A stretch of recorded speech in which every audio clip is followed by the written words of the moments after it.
Hello students, welcome to my YouTube channel. So today I am again with you with the topic of kinds of sentences. So you know that kinds of sentences, this is a so easy topic, and firstly we should know that what is a sentence. Sentence kinds, after that we will discuss, but firstly we should know that what is a sentence. Means कहने का मतलब ये है कि आपका sentence क्या होता है. सेंटेंस क्या होता है, किस तरह के वर्ड्स को हम सेंटेंस बोलते हैं. ओके, तो सेंटेंस हमारा क्या होता है, ग्रुप ऑफ वर्ड्स होता है. Group of words means words का एक समूह होता है. वर्ड्स का समूह होता है जिसमें बहुत सारे वर्ड्स लिखे हुए होते हैं, राइट होते हैं, उनको हम सेंटेंस बोलते हैं. और जिसको हम कुछ कहने के लिए यूज करते हैं, जिन वर्ड्स का हम यूज करते हैं कुछ कहने के लिए, उसको हम सेंटेंस बोलते हैं. इंग्लिश में अगर बात की जाए तो a sentence is a group of words that you use to say something. That you use to say something, कुछ कहने के लिए जिन शब्दों के समूह का हम यूज करते हैं उनको सेंटेंस बोलते हैं. जैसे अगर मैं बात करूं कि Sally is making a doll. Sally is making a doll, Sally एक डॉल बना रही है. तो मैंने इन वर्ड्स का यूज किया कुछ कहने के लिए, कुछ बताने के लिए. So that means it is your sentence. It is your sentence. Kinds के बारे में तो डिस्कशन बाद में करेंगे, बट आपको पहले पता होना चाहिए कि सेंटेंस होता क्या है. सेंटेंस हमारा वो होता है जो ग्रुप ऑफ वर्ड्स से मिलकर बना होता है, और सेंटेंस में हमेशा सब्जेक्ट और वर्ब जरूर आते हैं. सेंटेंस में वर्ब और सब्जेक्ट जरूर आते हैं. सब्जेक्ट के बिना सेंटेंस नहीं बनता है. सो सेंटेंस की डेफिनेशन में आपको सब्जेक्ट मीन सेंटेंस में आपको सब्जेक्ट मिलना चाहिए और आपका वर्ब मिलना चाहिए. ऑब्जेक्ट हो भी सकता है और नहीं भी हो सकता है. Okay, so I think you have clear that a sentence is a group of words that you use to say something, and it must have a subject and a verb, and but it may or may not have an object. means इसमें object हो भी सकता है और नहीं भी हो सकता है. तो ये आपका सेंटेंस की डेफिनेशन क्लियर हुई. जैसे अगर मैं बोलूँ इट्स रेनिंग, मीन्स बारिश हो रही है. इट्स रेनिंग, इसमें ऑब्जेक्ट की मैंने यूज नहीं किया है, सो ये भी आपका सेंटेंस है, बट इसमें ऑब्जेक्ट नहीं आया है. If I am saying I am flying a kite, I am flying a kite, it is your sentence, और इसमें आपका ऑब्जेक्ट आया है. If I am saying the old couple have no children, the old couple have no children, this is also, यहाँ पर भी आपका object आया है. जैसे इसमें ऑब्जेक्ट है आपका नो चिल्ड्रन.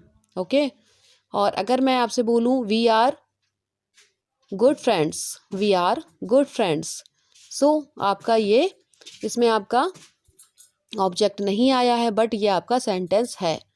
ओके, तो कुछ सेंटेंस में हमेशा सब्जेक्ट और वर्ब देखा जाता है.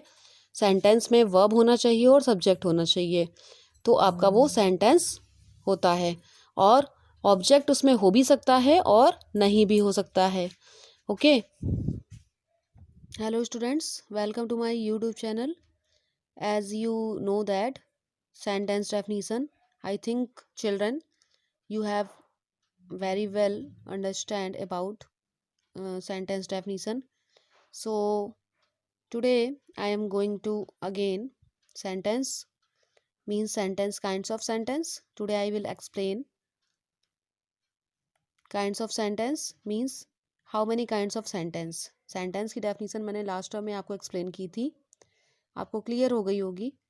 तो सेंटेंस हमारा ग्रुप ऑफ वर्ड्स होता है, और सेंटेंस के काइंड्स के बारे में today we will discuss about sentence. How many kinds, कितने काइंड्स के होते हैं? 4 काइंड्स के सेंटेंस होते हैं. कितने काइंड्स के होते हैं? There are 4 kinds of sentence. How many kinds of sentence? There are 4 kinds of sentences. First number sentence होता है आपका डिक्लेरेटिव सेंटेंस. फर्स्ट नंबर आपका सेंटेंस कौन सा होता है? Declarative sentence. Second number sentence आपका होता है interrogative sentence. Second number is one interrogative sentence. Third one is imperative sentence. Third one is imperative sentences. And fourth and last one is your exclamatory sentence. Exclamatory sentences. So आपका जो first number है declarative sentence. सो declarative sentence को कैसे identify करते हैं कि वो declarative sentence है. डिक्लेरेटिव सेंटेंस जो होता है वो हमेशा हमें कुछ बताता है, किसी के बारे में कुछ इन्फॉर्मेशन देता है. And it always start with the capital letter and ends with a full stop. Full stop आगे मैं और भी डिस्कशन अभी आपसे करूँगी कि फुल स्टॉप और भी सेंटेंसेस में आते हैं, लेकिन जो आपका डिक्लेरेटिव सेंटेंस है उसमें पहले कैपिटल लेटर आएगा स्टार्टिंग में, देन आफ्टर उसका फुल स्टॉप आएगा लास्ट में. जैसे अगर मैं बोलूँ कि Nikhil is very happy today. Nikhil is very happy today. So Nikhil is very happy today, इसमें फुल स्टॉप लास्ट में आया. इसके बारे में, निखिल के बारे में इंफॉर्मेशन दे रहा है, कुछ बता रहा है सेंटेंस, तो ये आपका डिक्लेरेटिव सेंटेंस है. एंड नेक्स्ट वन की बात की जाए तो इंट्रोगेटिव सेंटेंस है आपका. इंट्रोगेटिव सेंटेंस हमारा जो होता है उसमें हमेशा क्वेश्चन पूछा जाता है. ओके, क्वेश्चंस उसमें पूछे जाते हैं, और क्वेश्चंस जब पूछे जाते हैं तो आप कैपिटल लेटर से ही स्टार्ट होगा और एंड होगा उसका क्वेश्चन मार्क से. अगर मैं आपसे क्वेश्चन करूं व्हाट्स योर नेम, सो यहाँ पर एंड में क्या पुट करेंगे, क्वेश्चन मार्क पुट करेंगे. Why were you absent yesterday, why were you absent yesterday, question mark. और फर्स्ट लेटर इसका भी कैपिटल ही बनेगा. सो जब कोई क्वेश्चन आस्क करते हैं, किसी से कोई क्वेश्चन पूछते हैं, तो वो हमारा इंट्रोगेटिव सेंटेंस होता है. नेक्स्ट वन है आपका इम्परेटिव सेंटेंस. इम्परेटिव सेंटेंस जो होते हैं उसमें हमेशा रिक्वेस्ट की जाती है, किसी को ऑर्डर दिया जाता है, किसी को कमांड दिया जाता है, किसी को डायरेक्शन बताई जाती है. Okay, and it always begins with a verb. ये हमारा किससे स्टार्ट होता है, हमेशा वर्ब से. अगर मैं आपसे बोलूँ प्लीज़ कम हेयर, मीन्स इसमें रिक्वेस्ट की जा रही है. कम आपका क्या है, वर्ब है, और ये हमेशा वर्ब से ही स्टार्ट होते हैं. Take the medicine regularly, take the medicine regularly, तो ये आपका किससे स्टार्ट हो रहा है, वर्ब से स्टार्ट हो रहा है. ये आपका इम्परेटिव सेंटेंस है. नेक्स्ट है आपका एक्सक्लामेटरी सेंटेंस. एक्सक्लामेटरी सेंटेंस जो हमारे होते हैं वो कैसे आइडेंटिफाई करते हैं, एक्सक्लेमेशन मार्क से. फर्स्ट नंबर आइडेंटिफिकेशन है कि इसको हम लोग एक्सक्लेमेशन मार्क से आइडेंटिफाई करते हैं. और इसकी क्या आइडेंटिफिकेशन है कि इस तरह के जो सेंटेंस होते हैं वो एक्सप्रेस करते हैं, इसमें स्ट्रॉन्ग फीलिंग या इमोशंस के बारे में बताया जाता है. स्ट्रॉन्ग फीलिंग या फिर इमोशंस के बारे में बताया जाता है, और ये इनका जो एंड होता है वो एक्सक्लेमेशन मार्क पे ही होता है.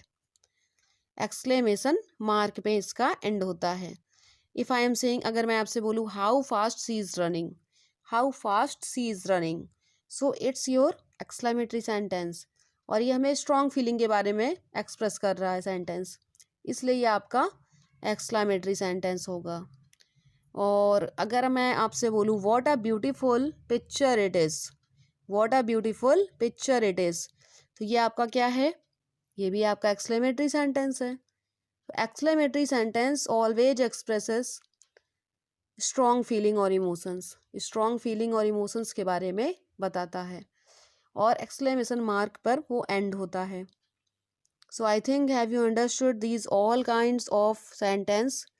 If you have any query, any suggestion related to